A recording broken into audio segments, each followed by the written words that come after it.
Cybersecurity is about more than just technology. It's about how people behave with emails, data, and cloud applications that directly impacts your company's security posture. Security works best when it's ingrained in the culture of your organization. To learn how to build a security culture and transform your employees from targets into a strong line of defense, head to securityweekly.com/proofpoint and visit their Cybersecurity Awareness Center.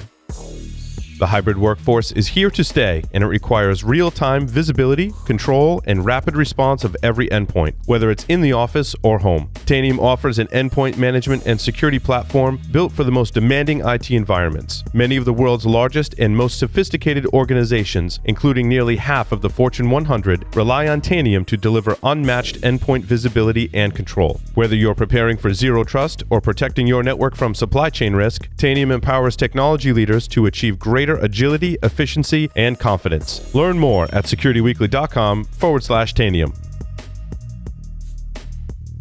Welcome back to Enterprise Security Weekly. Security Weekly Unlocked will be held in person this December 5th through 7th at the Hilton Lake Buena Vista. Keynotes from Alyssa Miller, John Strand, Leslie Carhart, and Dave Kennedy.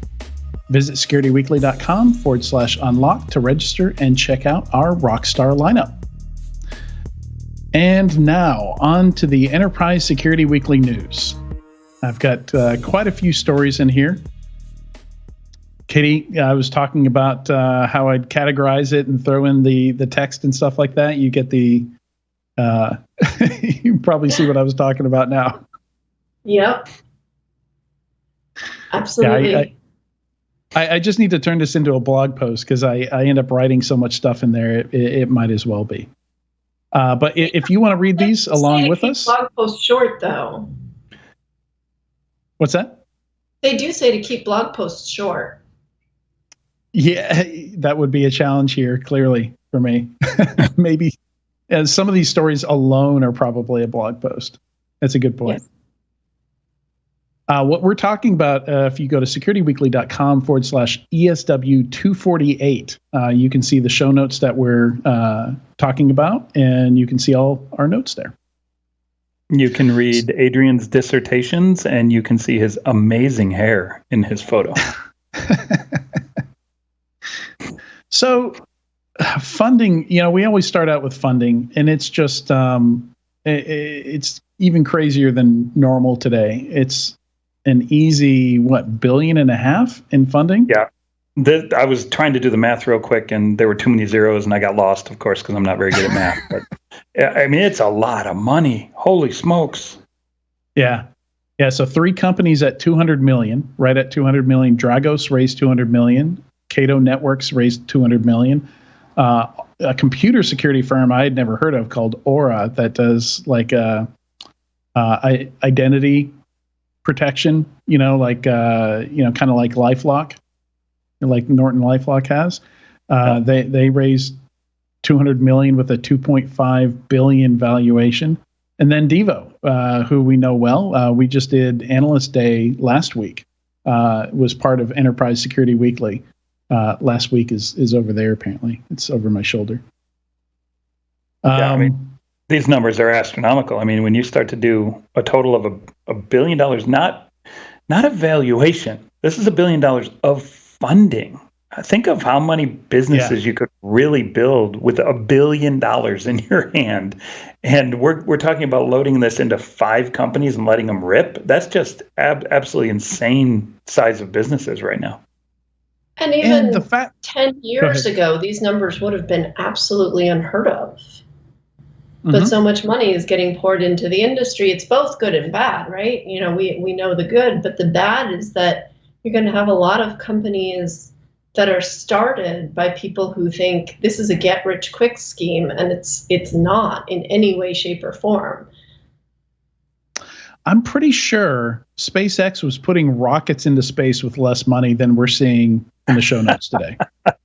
In the show notes today, I love it. I think they were putting in, they had about over $1 billion, like $1.5 billion in funding when they started actually sending up. Though? Didn't it crash? Shh, it was all fine. It was fine. It's okay. Yes, there were many crashes. That's why they needed $1.5 billion. They needed more money than we're talking about today for things that can crash and burn in a metaphorical sense. Yeah, and Aura is like a VPN app for your phone and identity protection. And I mean, some of these are pretty big deals, like Devo. Place to put it's basically a Splunk competitor, place to put all your data and to do all the analytics. That's pretty expensive to scale out. You're putting potentially petabytes a day into there from customers. So, that's none of these are easy companies to build or easy products to scale up. Especially Dragos is talking about, scaling to the Middle East and basically all over the globe. But it's still a lot of money. It's still mind bending. Yeah, I mean, to be totally fair, these companies, like let's take Devo. It's an amazing company. They're doing badass things. Their growth rate is astronomical. Their ARR is insane. But I like in your notes, right, where you say in the show notes you put, "Sorry, Devo, nothing personal, but I propose we move the number so that we continue using the term unicorn to refer to startup valuations that are extremely high, that are so high that they're rare." And that made me chuckle because unicorns are no longer rare. Unicorns are the zebras of the zoo, right? Everybody's got a zebra in their zoo. So yeah. It's time to maybe we start calling them rainbow unicorns or something, that's even more rare. But like I said, these ones are pretty amazing. Devo is doing some really, really great reinvention of data analytics and really trying to look to disrupt Splunk and others in a way that hasn't been done before. So, Devo is amazing. You got Dragos on the OT side, and that it's growing drastically on these critical infrastructure protection plays, and Cato Networks as well. Trying to take out Zscaler, or at least target Zscaler in what they do. So, we're not talking about little companies that are doing, a new, unique, novel little niche play. These are massive companies that have very large growth rates. So, in their defense, maybe they deserve the funding that they get. Oh, for sure. I've spoken to 3 of them in the past and been very impressed. And they, like you said, they're not doing anything new, but they're doing it in a way that needs to be done today, right? Because there hasn't been a lot of innovation in the SIEM log management world. And Devo is certainly doing that. In terms of SASE and where that's going, Cato's taking a completely different approach than a lot of their competitors. And there's a lot of work behind the scenes that goes on that I don't think a lot of people realize when they want to start up a company. So my comment wasn't to say, oh, you can get rich quick, because certainly none of these companies have been an overnight success. There's a lot of hard work, and I think they're all really impressive, and I'm sure they are deserving of money, but it is also astonishing how much money is in cybersecurity, especially given what's going on elsewhere in the market. Yeah, the last thing I'll say about Devo before I kick it back to Adrian is, they named themselves after an awesome band. Yeah, I'm sure they get that a lot. We'll put some pictures in the Discord. We'll throw some images up there. Yeah. So Katie, to your point, story number 13, is trying to guess where we're going for the year, what we're going to hit when the year is over. And right now it's tracking to maybe hit $20 billion in funding for cybersecurity this year, which is huge growth over, I think, any other year we've seen, any way that you cut it. Number of funding deals, number of M&A events, amount of funding. Like it's just, if anything, the pandemic made some of this go faster. Like at the beginning of the pandemic, we were like, what's going to happen with the VC funds? Are we going to see stuff slow down, or people used to meet in person, to figure out some of these deals, to go to IPO and stuff like that. Doesn't look like it's had any impact at all. Well, I think just like some other markets, because of the pandemic, people couldn't really go out. They were working at home. So they were saving on things like vacations and clothing and any money, you go buy lunch when you were at the office and now everybody's eating at home. All of that money was reallocated to things, namely home improvements or building out your home office. I think some of that happened in the tech space too, right? Because there was a huge need for it, obviously, when everybody rushed home and some people didn't even have computers, much less a space to work. And even though remote work had been catching on before the pandemic for years and years, industry estimates were something like 25 to 30% of workforces were remote at any given time. Now we had a lot of companies running at 90 to close to 100% for certain periods. Now it's getting to be more of a hybrid work environment, but that necessitates even more changes in terms of access controls, in terms of identity verification. And so it makes sense that cyber has just hockey sticked up. But wow, those estimates that you sent over. Yeah, I think the money that, like Tyler said, I almost can't conceptualize what that means. It's so much. I know, and I love the idea of like some VC.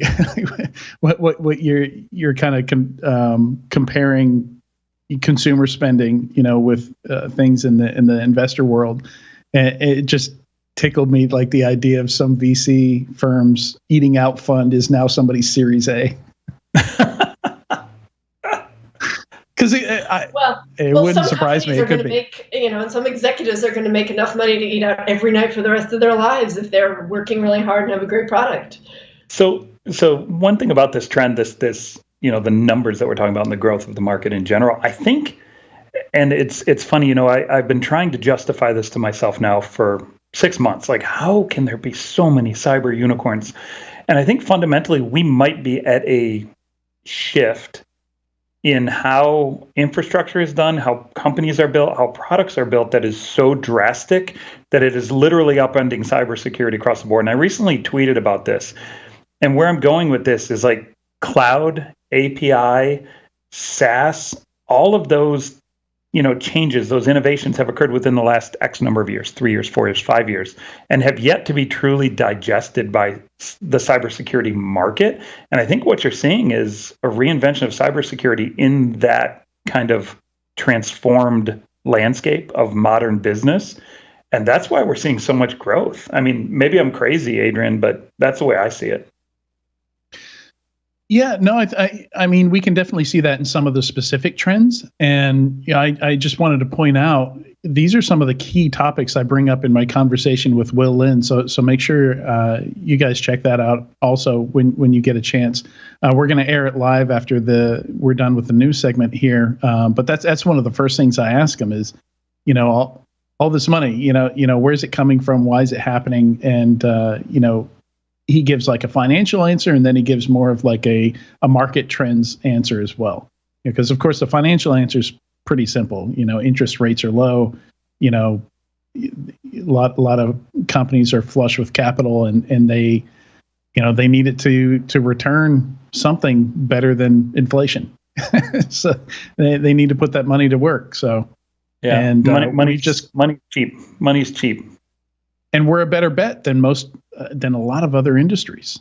I think that's part of it also is, we might not have like the crazy 200,000x returns, that like a Snapchat or, some of these tech firms have, but we also don't have the 70% failure rate that some of these other tech markets have. So more often when we fail, it's only 10x or only 5x, right? But you're still making money. Well, you better be careful, because if you keep talking about this topic, we will eat up the entire news segment, because I could talk about it for days. Yeah. So, I didn't have anything specific to talk about, some of these big ones. And really, we're covering, like, this is story 1 through 4 plus 13. Yeah, it's literally so much of the news. Yeah. We've covered a lot of ground here. We also have 2 acquisitions that are about the same size. Invicti Security. Most people don't know the parent company name, but they make the NetSparker and Aconetics AppSec scanning tools, and they got acquired by Summit Partners, which I assume is a PE shop. It is. And then TransUnion acquired Sontiq for roughly the same amount. Just both are $6.25 million acquisitions, and Sontiq was bought from a PE firm. One of these cases where they acquired a bunch of companies and kind of glued them together, all around the same category, which is identity protection, and restoring people's identity, protecting it, rebuilding their, when their information gets breached, basically. So another LifeLock, a LifeLock competitor, basically. Which makes sense going to TransUnion, and add a little note about, the irony there, of course, is when Equifax got breached, they tried to sell everybody their solution to them losing their data, which the irony was not lost on many of us. No, there were many comments in the Twitter sphere and in the social sphere when that occurred. Yeah. So some new companies I'm not terribly familiar with. One of them, Triple Blind, is interesting. Is this the privacy engineering one? No, is that Piiano? No, Triple Blind. So Triple Blind is it's more around data sharing. So I think one of the toughest problems in cybersecurity is securing data. You need to be able to share it with partners. You need people to be able to look at it, perform analytics on it. Data scientists need a lot of data, but obviously it's a big risk. If that's production data and it's, some developer has the entire production database or customer database on their laptop or something like that. So I think that's kind of what they're trying to solve here. It's very difficult to kind of crack through the language on the website. They're saying stuff like real-time data de-identification without the cost or loss of accuracy with practically zero probability of re-identification. So is this synthetic data? Is that basically what we're talking about here? No, so that is on the privacy engineering side, and we have actually seen, we saw a series of privacy engineering startups over the last couple of weeks. We've seen 3 raise a Series B, and then we have Piiano. So story number 9 is privacy engineering, and that's all around, let's get a safe copy of data to people to be able to do stuff with. But yeah, it tends to be synthetic data, or they scrub production data so that there's no PII in it and replace it with fake stuff, or some of them generate fake data from scratch. But in this case, this is like, I'm contracting some data scientists to pull some insights out of this data. And it's for cases where, they're talking about healthcare, about GDPR, cases where you've got HIPAA regulations and stuff like that, and you're leaving money on the table because you can do more with that data. So I don't know if they're talking about selling this data, but basically some version of, I need somebody to be able to pull some insights out of this data, maybe a data scientist, something like that. But I don't want to take the risk that, they could see PII and leak that somehow. Some sort of data obfuscation plus data analytics in a crystal ball. Right. And I think the idea is, like, to pull some of these insights, you don't need people's individual addresses. You don't need to know who had what treatment. You don't need those kinds of details. But in pulling those insights out, typically somebody's going to give you access to the entire data set, and you're going to have access to stuff that you don't really need to do the job. Right. So solving that problem. Yeah, I'm gonna throw my good idea. I'm gonna throw my 2 cents in on this one and say that the marketing speak that I read is a little buzzwordy, and I would love to get a briefing from them so that I can truly understand in depth technically what they do, because based off of I read proprietary and crypto in the same sentence, which is an instant red flag for me.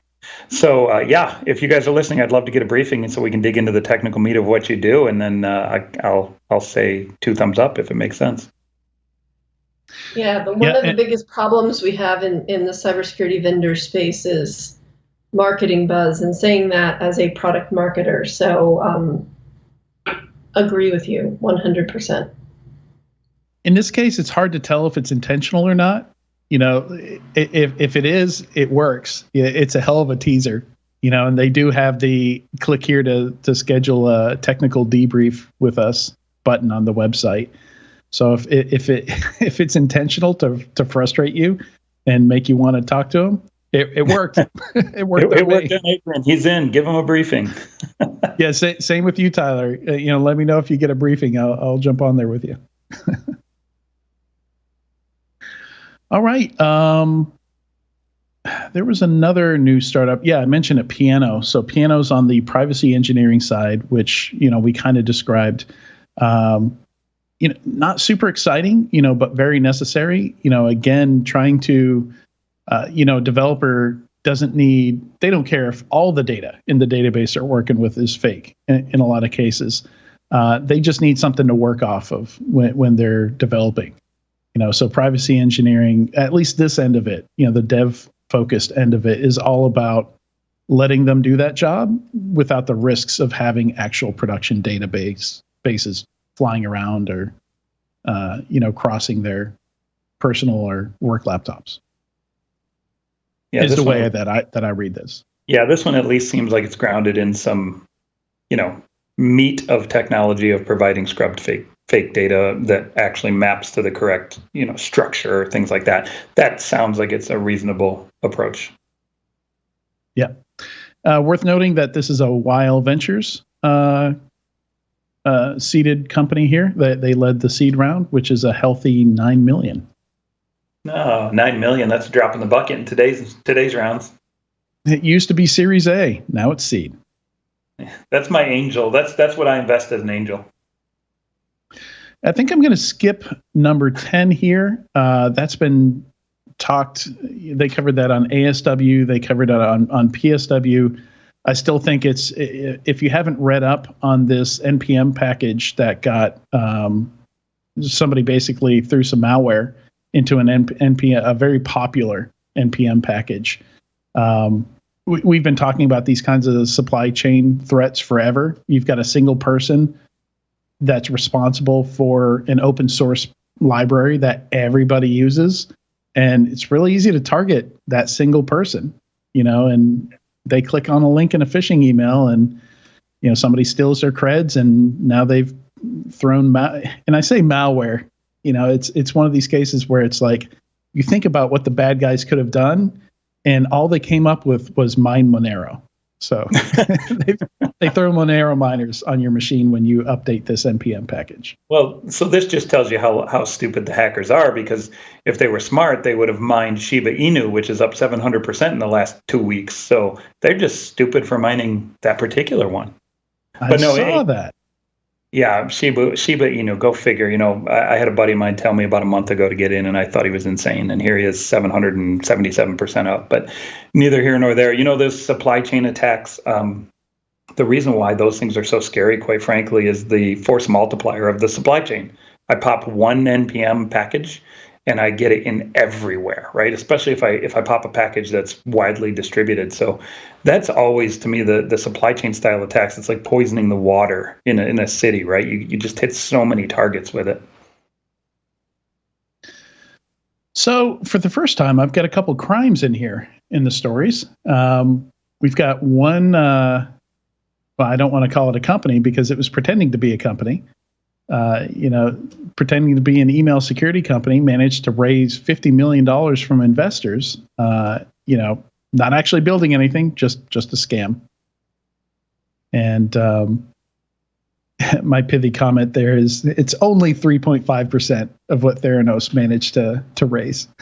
Yeah, no, that they definitely should have shot higher. But my pithy comment will be, isn't this like 20% of all cybersecurity companies when it comes to putting out paper stuff that doesn't work?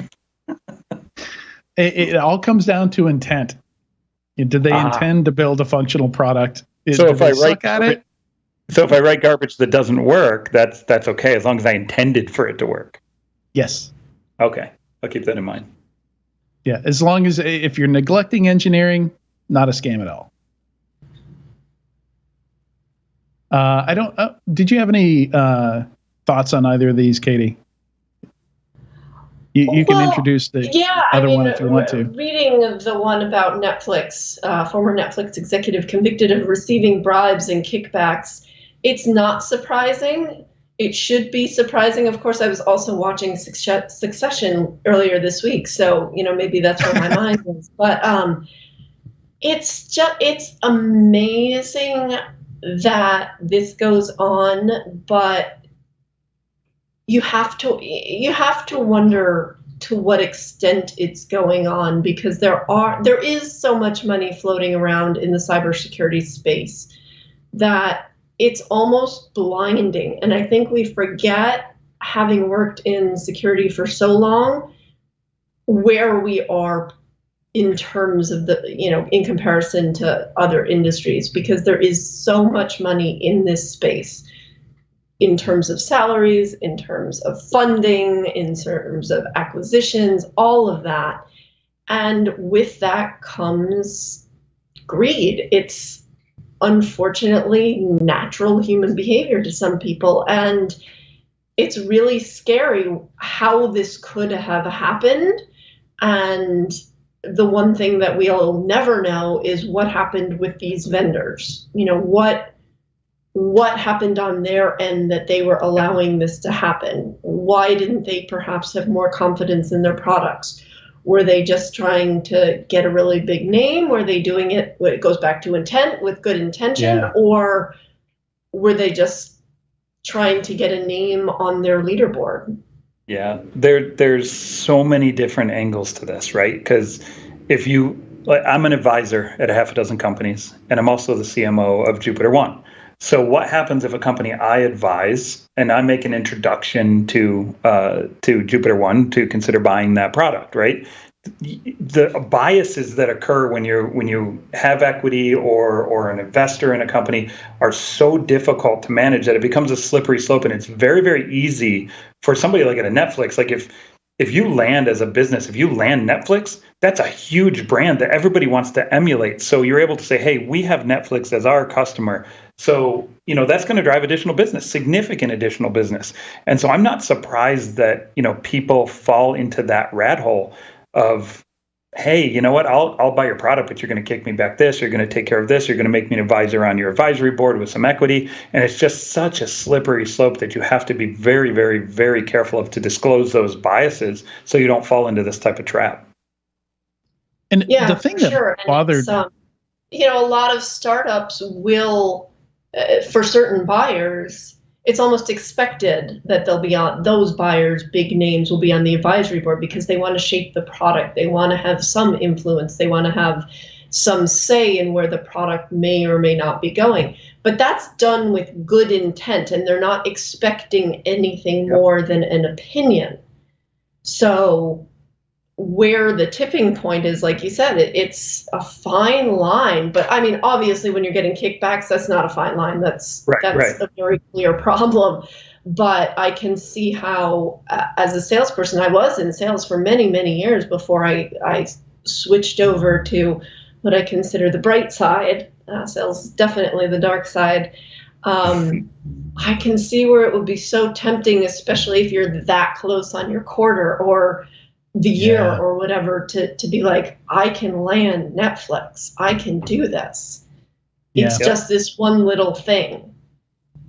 Yeah, and I think there is this kind of fake it till you make it attitude, where too many of these companies are willing to overlook bad behavior and ethical issues like this to get to where they need to go. And once we make it there, like we're not going to let that go on anymore. But and I don't think it's explicit. I don't think the CEO's walking in and saying, "Do what you got to do, boys," or anything like that. Sometimes like Sometimes it is though. Adrian. Oh yeah, like there's definitely dirty people, but that's my point. Like It wouldn't surprise me if this, and I don't know the backstory, so I'm not claiming to know the backstory in any level of detail, but it wouldn't surprise me if this guy started with, hey, be on our advisory board. We'll give you equity to be on the advisory board prior to even buying the product. He then brings the product in. They buy the product. Now he's got the conflict of interest, and it just snowballs to the point where it's like, well, hell, if I'm going to bring in this new product, why don't you give me $1 million, right? I mean, some people don't have that moral and ethical dividing line, and it wouldn't surprise me if, some sales leaders are like, hey, you get the deal done, I fly you to, the Bahamas for a week, right? I mean, there's a lot of dirty tactics in this world, so I wouldn't be surprised. For sure. And sometimes that line is super easy to cross. I know even in the events world, when I was back there, it would be, hey, let's get a bunch of CISOs and we'll have this great event at this wonderful resort and we'll fly them out there. It'll be a great honorarium. And that some people are going to go because they're going to get flown places for free. For the most part, that's harmless, but that's where it starts, right? And it's the more you get used to that and the more you get wined and dined and the more you get in a position of privilege, it's probably easier to cross that line. Sorry, I have a hungry cat here. No, cats are welcome on all our podcasts. When your 100%. Toe is being dipped in the water year after year after year after year. And I was at one company that wanted to do a customer advisory board, and the CEO was like, well, you just give them a little stipend. I was like, no, you don't do that. You don't pay people to be on your customer advisory board. That's a slippery slope right there. But these things, people are trying to think of ways to make it more attractive and maybe don't think through all of the repercussions. And we don't even need to get into the analyst side of this, given our background, should we, Adrian? Well, I mean, we'll have to come clean on some stuff. I know I've gone to a Kaspersky analyst event. Kaspersky events, for sure. Kaspersky, is notorious for holding events. It's not like there's nothing of value at the event. And the one side you can look at it is, hey, if we're going to drag people, out of their houses and into this event to listen to our speakers and see what new stuff that we've got to sell, we might as well do it somewhere nice, right? Like instead of just going to Vegas like everybody else, let's go to Punta Cana, which is where I went. Yep. So absolutely. Yeah. The best thing I got as an analyst was AirPods. I mean, those are pretty good, but I could regale us with stories. So I covered mobile security for a while, and I think I had six or seven different phones in 2 years. Oh, wow. Yep. Yeah, gotta know the phone. It's definitely easier to review technology if you have it, but then whether or not you get to keep it, and that's just common in the phone world. It's not worth it to them to ask for the phone back, But definitely a lot we can talk about there. But I want to move on to. I'm going to skip a couple here and just go to the last two here. Always want to cover our squirrel story of the day, but first, privacy. And this is almost like we almost have two squirrel stories of the day because this one's pretty bizarre. But it is privacy related, so, I can't really call it a squirrel story, but I don't know if either of you have figured out what's going on here. But a Silicon Valley entrepreneur, Sam Altman, wants a scan of your eyes. No explanation given for why he wants this that I could find. I don't know if you guys found anything in exchange for cryptocurrency. I read the article a couple of times because I just wanted to be sure. They say that they're going to get rid of the original data. There's going to be no risk. Well, first of all, we know that's not even really possible. There's obviously a record somewhere and anything can be found and breached. But why anybody would do this, I don't know. I couldn't figure it out. Tyler? I'm looking at it. I can't say I understand it. What is the deal? They're scanning the eyes in exchange for some Bitcoin. Right. But what's the benefit? Like, what are they doing with the scan? Well, exactly. What are they doing with the scans? Like, so you can see that he's the CEO of an artificial intelligence company group. Is the former president of Y Combinator. Oh yeah, he's a baller. I looked him up. He's definitely got a history, and I think the idea might be to give each person a unique identifier, right? So scan their eye, get their unique biometric identifier, map it to some kind of unique hash of said identifier, and then map that to a wallet or to whatever financial instrument that we can say is uniquely tied to them and cannot possibly be tied to anybody else. So if you assume from a privacy perspective they are getting rid of the original scan of the eye and just using some kind of unique nonce hash, it seems kind of interesting. And add to that they've raised $25 million from Andreessen Horowitz, Reid Hoffman. It says in the article that Reid Hoffman gave the firm $1 billion valuation already. So, I think there's something there. And the assumption here is that they're actually deleting the original unnounced data. But, that's where the question comes in. And I will say that cybersecurity people like you and I and the three of us on this call are immediately going to say, well, what about the privacy implications of this? Will the bulk of the people that are getting their eyes scanned even care? I don't think they will. That's true. That's a good point. I read it, and I read what was written. I understand the idea behind it, I guess, but I can't imagine for the life of me why I would do that. But your average person will give up their password for chocolate. So exactly. Yeah. So I think an idea has formed as to why they might be doing this. That's not nefarious, and for Amazon, to put out their Echo product, their voice assistant product, and to have that voice recognition accurate to understand what people are saying, they need tons of data. They need people with Irish accents and Scottish accents and Boston accents and Southern accents. And they've got to, churn that, through this AI, through this machine learning, to get it good at figuring that out, regardless of how somebody talks. And it's typical with biometrics, whether it be fingerprints or eyeballs. They rarely save the actual source data.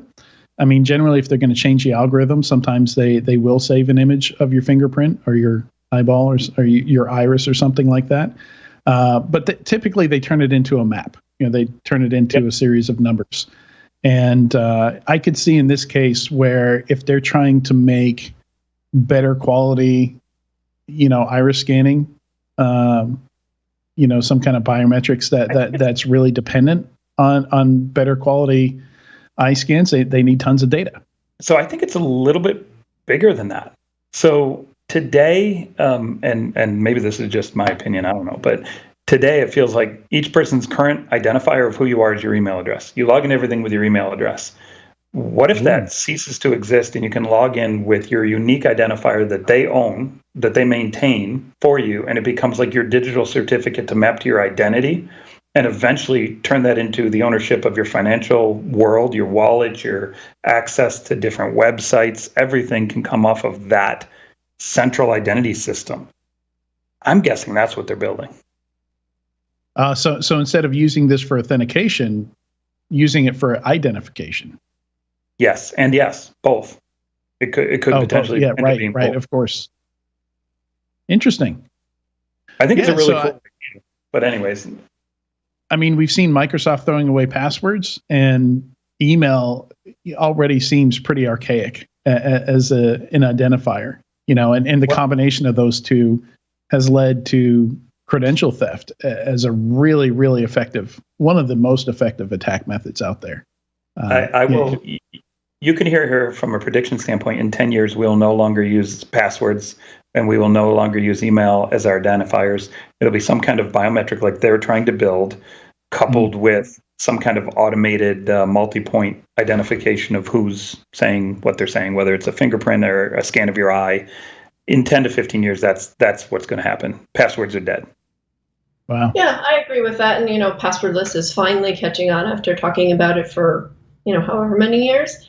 But at the same time, if that's the intent, gather all this data, do much better biometric scanning, I think that should be a little more clear in their messaging.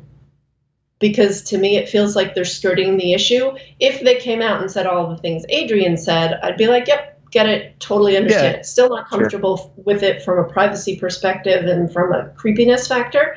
But at least it would be a little more honest. And to your point, Tyler, there's definitely a need for passwordless. Passwords have been dead. They just wouldn't go underground for a long time.